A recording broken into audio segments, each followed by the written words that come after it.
یہ کفر شیطان کرتے تھے، اور وہ کفر کیا تھا کہ لوگوں کو جادو سکھاتے تھے، لوگوں کو جادو سکھاتے تھے۔ جو شہر بابل میں ہاروت اور ماروت نامی دو فرشتوں پر اتارا گیا تھا، یہ جادو، اس کو قرآن مجید نے کفر کہا۔ اب اس کی مختلف شکلیں ہیں۔ اس جادو کے قبیل میں کئی چیزیں آ جاتی ہیں۔ حضور علیہ السلام نے فرمایا من اتا ساحرا او عرافا فقد کفر بما انزل علی محمد صلی اللہ علیہ وسلم۔ فرمایا جو شخص کسی جادوگر کے پاس گیا کسی بھی پریشانی کی وجہ سے، جادو کا وجود حق ہے مگر کفر ہے، کفر کا بھی وجود تو ہے نا۔ بعض لوگ اس چکر میں پڑ جاتے ہیں جی میں فلاں سے یہ کروایا تو اس کا تو اثر ہو گیا، اور فلاں نے جادو کیا اور فلاں پر اثر ہو گیا تو اس کا مطلب ہے جی حق ہوا نا۔ عورتیں توجہ سے سنیں کہ وہ اس دھندے میں زیادہ پھنس جاتی ہیں، ہماری بہنیں توجہ سے سنیں کہ جی اس کا اثر ہو گیا، اس کا مطلب ہے یہ ہوا تو صحیح نا۔ پھر ہاں یہ اسی طرح ہوا جیسے شراب بھی ہے تو شراب بھی نا، چوری ڈاکہ بھی ہے، بدکاری بھی ہے، کفر بھی ہے، شرک بھی ہے، یہ سب چیزیں موجود ہیں، کوئی غیر موجود تو نہیں، مگر اس کو کفر کہتے ہیں۔ جادو کا وجود ہے، جادو کے اثرات ہیں، جادو کے اثرات ہیں، مگر یہ ایمان کے منافی ہے اور سراسر کفر ہے۔ اس کے پیچھے جانا ایمان ترک کرنا اور کفر کی پیروی کرنے کے مترادف ہے۔ اور حضور علیہ السلام نے فرمایا جو شخص کسی اپنا کام نکلوانے کے لیے جادوگر کے پاس گیا یا عرافن یا قسمت کا حال بتانے والے کے پاس گیا،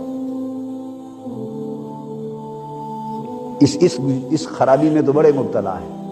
قسمت کا حال بتانے والے کے پاس گیا، کوئی طوطے لے کے بیٹھا ہے، کوئی ٹھکرے لے کے بیٹھا ہے، کوئی کارڈ لے کر بیٹھا ہے، کوئی زاچے بناتا بیٹھا ہے، قسمت کا حال پوچھتے ہیں، میری شادی ہوگی یا نہیں، میرا کاروبار چمک پڑے گا یا نہیں، یہ معاملہ کیسا ہوگا، ترقی ہوگی یا نہیں، میری حکومت برقرار رہے گی، یہ سال گزر جائے گا یا نہیں۔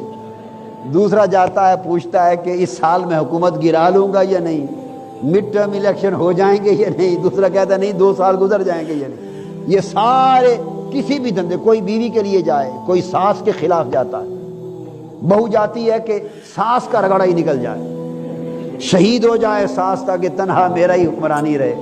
ساس جاتی ہے جب سے بہو گھر میں آئی ہے بیڑا ہی غرق ہو گیا، کوئی اس کا معاملہ ہو جائے۔ کوئی ماں جاتی ہے بیٹا میرے ہاتھ میں آ جائے، کوئی بیوی جاتی ہے کہ شوہر میرے ہاتھ میں آ جائے۔ یہ مختلف دھندے ہیں، کوئی فلاں کے خلاف، کوئی فلاں کے خلاف، جس غرض کے لیے بھی جائیں، جو جادو کے لیے گیا، ٹونے کے لیے گیا، ٹوٹکے کے لیے گیا، ان کالے دھندوں کے لیے گیا، حضور نے فرمایا اس نے محمد مصطفیٰ پر نازل ہونے والے قرآن کے ساتھ کفر کر دیا۔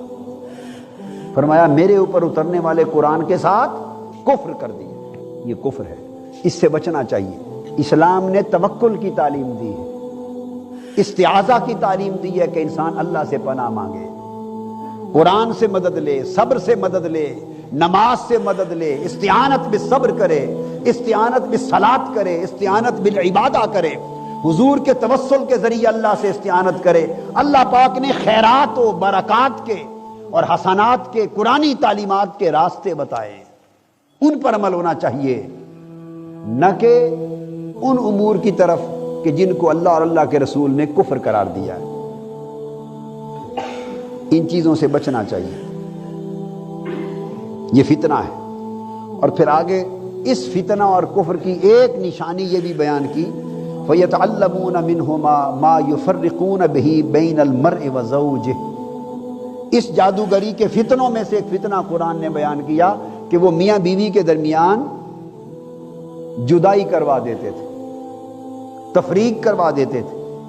یہ کام بھی کثرت کے ساتھ ہو رہا ہے، بہت سے لوگ یہ دھندے لے کے بیٹھے ہیں، میاں بیوی کے درمیان تفریق کرنا، بھائیوں کے درمیان تفریق کر دینا، رشتوں کے درمیان تفریق کر دینا۔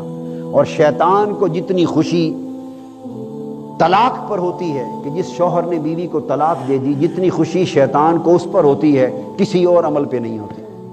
ایک حدیث میں آتا ہے کہ شیطان ہر شام کو تخت لگاتا ہے اور سارے شتونگڑے اس کے شاگرد شیاطین جمع ہوتے ہیں اور وہ ساروں کو جمع کر کے تخت پہ بیٹھ کے پوچھتا ہے بتاؤ آج کے تمہارے کارنامے کیا ہے؟ کوئی کہتا ہے میں نے فلاں کا سر پھڑوا دیا، کوئی کہتا ہے اس کو قتل کروا دیا، کہتا ہے اس کی گالی گلوچ کروا دی، یہ جھگڑا کروا دیا، اس طرح کے وہ اپنے کارنامے بیان کرتے ہیں۔ ایک شیطان کا بچہ اٹھتا ہے اور کہتا ہے کہ میں نے میاں بیوی میں جھگڑا کرا کے طلاق کروا دی۔ شیطان اٹھ کر اس کا ماتھا چوم لیتا ہے، کہتا ہے تو نے میرا دل ٹھنڈا کر دیا۔ سب سے بڑا کارنامہ شیطان کے نزدیک یہ ہے کہ پھوٹ پڑ جائے۔ یہ پھوٹ خواہ میاں بیوی کے مابین ہو، اس کا تو ذکر ہے نص میں، مگر یہی پھوٹ مسلمانوں کے مابین، بھائیوں کے مابین، والدین اور اولاد کے مابین، خونی رشتوں کے مابین، جس کو اللہ نے جوڑنے کا حکم دیا اس رشتے میں پھوٹ پڑ جائے تو یہ شیطانی عمل ہے۔